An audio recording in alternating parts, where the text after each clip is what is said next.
What's up everyone, welcome back to my channel. Perhaps you might think that I've already done this video back then and you might ask why do you have to do it again?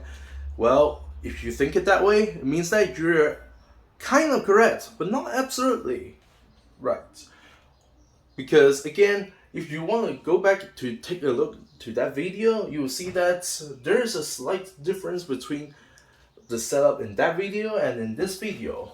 So this time, we're still going to do the integral of the 6 trigonometric functions that we usually will see. But instead of having the first power, we have the second power.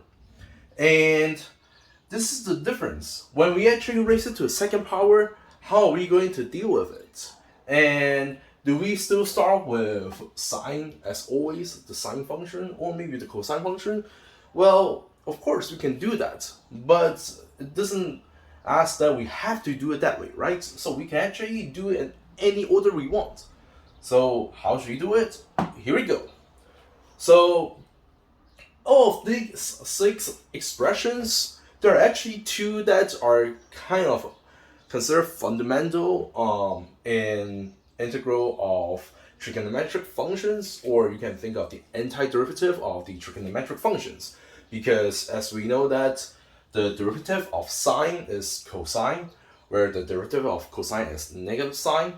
But if we think of the derivative of tangent, we don't end up with cotangent, but we will actually get something that is secant of x or u, wherever the variable is. But we also need to raise it to a second power, meaning tangent of x has a derivative equals to secant square of x. In other words, let's start with secant square. This is the derivative of tangent x. So if we try to think of the integral of secant square of x respect to x, we will just end up with tangent of x. And don't forget, we have the plus c, the constant value.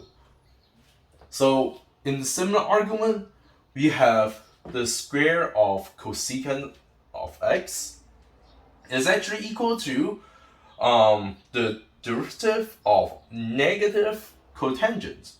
And therefore, when we take the integral of cosecant square of x with respect to x, we will just end up with negative cotangent square of x. Excuse me. We'll end up with negative cotangent of x plus some constant c. And again, that is because the derivative of cotangent is a negative of cosecant square. Good, so we already got 2 done. How about the rest? Well, now we need to actually go back to trigonometry class and think of the identities, or you can call it the Pythagorean identities, because it's actually based off the Pythagorean theorem of a squared plus b squared equals c squared, and play with it by dividing everything by a or b or c. So one of them says that, of course, the most famous one is sine square plus cosine square of the same angle is equal to 1. And with this, we can just try to divide both sides by sine square to end up with 1 plus cosine square over sine square. We can just break it as cosine over sine quantity square. And cosine over sine is just cotangent. So we have cotangent square equals 1 over sine square, which is cosecant square. Similarly, if we divide the first equation by divide by cosine square, we will end up with sine square over cosine square, or the quantity sine over cosine, whole thing squared, which is tangent square, plus, of course, so this will just turn it into 1, equals 1 over cosine square, which is, again, by definition, is secant square. And therefore, if we use the last one and move the 1 on the left hand side of the equation to the other side by subtracting it, you will end up with tangent square is equal to secant square minus 1. So for the third one here, we can rewrite as secant square of x minus 1 dx. And now we can just break it into secant square dx minus just the integral of dx, which of course will give us, the first one is tangent x as we found here, and then minus the integral of dx, which is just x itself. And last but not least, we have a plus c. Okay, one is done. Now, we can also use this one to figure out cotangent, because again, we can just subtract the 1 on both sides to give us cotangent square is equal to cosecant square minus 1.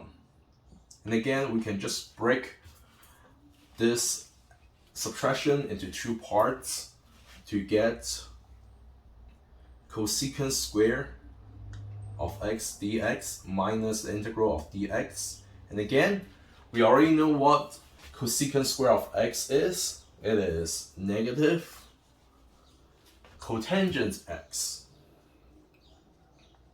And then minus the integral of dx, which is of course just x itself.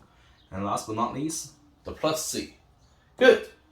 So a little bit surprisingly, or maybe not too surprised for most people though, is that out of these 6 trig functions, the most difficult ones are actually sine square and cosine square.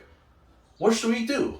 We cannot really use those identities anymore, because if we do that, we will just turn one into another, but we still need to figure out at least one of them in order to get the other one back out. So, what should we do?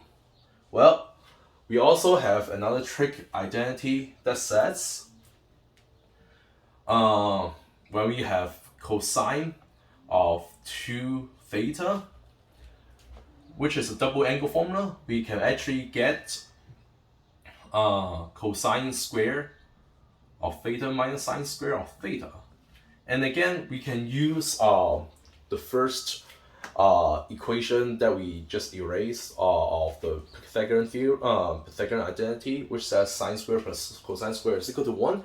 We can manipulate with it to actually yield the next two results, which is the first one we can get by adding sine square for the first term and then subtract it back. We will actually get sine square plus cosine square, which is equal to 1.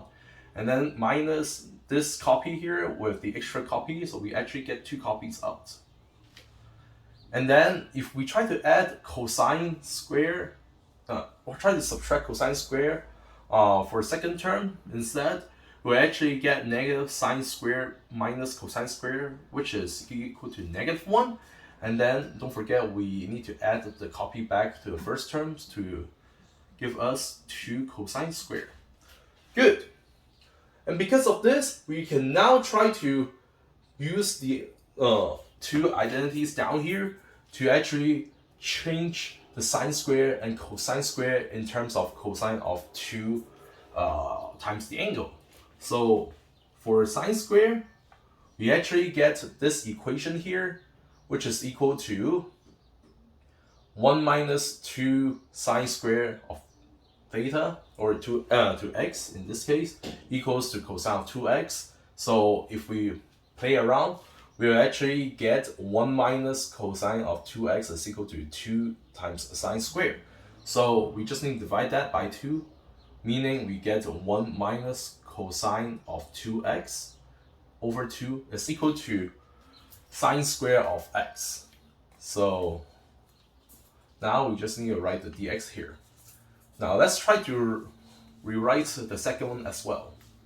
So if we try to do that, we actually will get 1 plus cosine of 2x over 2 dx.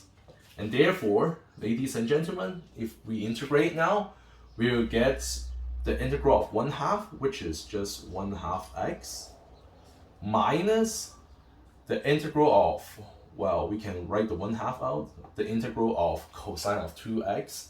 And again, we will just use the inverse chain rule to get sine of 2x, and then divide by the constant here, which is 2, or multiply by 1/2. And then last but not least, we'll add the constant c, and we can just simplify it here to give us 1/4 as our coefficient. And last, for cosine, if we play the same game, we will end up with 1/2 of x plus 1/4 of sine of 2x plus the constant c. And that's it. Okay. I hope you all enjoyed this video. And if you do, don't forget to like. And also, you can subscribe to my channel so that you'll be able to find out more of my other videos. And if you have any thoughts, you can leave your comments down below. And last but not least, turn on the notification, the bell next to the subscribe button, so that you won't miss any of my new videos when it comes out. I'll see you guys next video.